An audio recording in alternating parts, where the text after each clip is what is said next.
Nehru also said Kachadivu was a piece of rock. Mrs. Gandhi also maintained that, but it is not just a territorial issue, it is the issue of the rights of our people. So when the British did not put it as British India, why did the Congress government under Mrs. Indira Gandhi delimit it in Sri Lanka's favor? But I think today it is very clear that this was a decision not borne out in the interests of the Indian people.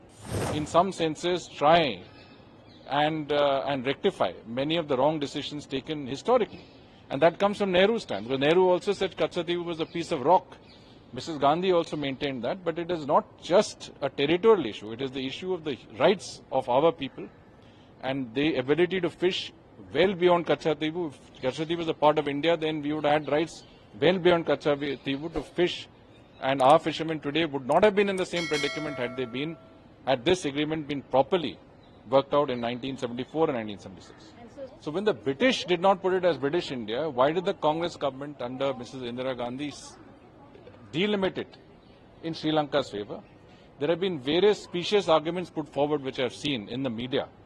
One of which says that this was done to get Indian Tamils who are in Sri Lanka back to India. Now this is very strange because all through I think we have been fighting for those who were in Sri Lanka in 1947 and subsequently they are called Indian origin Tamils or plantation Tamils who have been working in plantations in Sri Lanka to get naturalized citizenship if they wanted to. And those who want to return to India would return to India. Why would Sri Lanka prevent anybody to come back to his own country, place of origin? So the issue is not that. So we don't know on what basis Kachadivu was demarcated in Sri Lanka's favor. But I think today it is very clear that this was a decision not borne out in the interests of the Indian people. And if there is one thing that the foreign policy of Prime Minister Modi has established, is that it is India first and Indians first.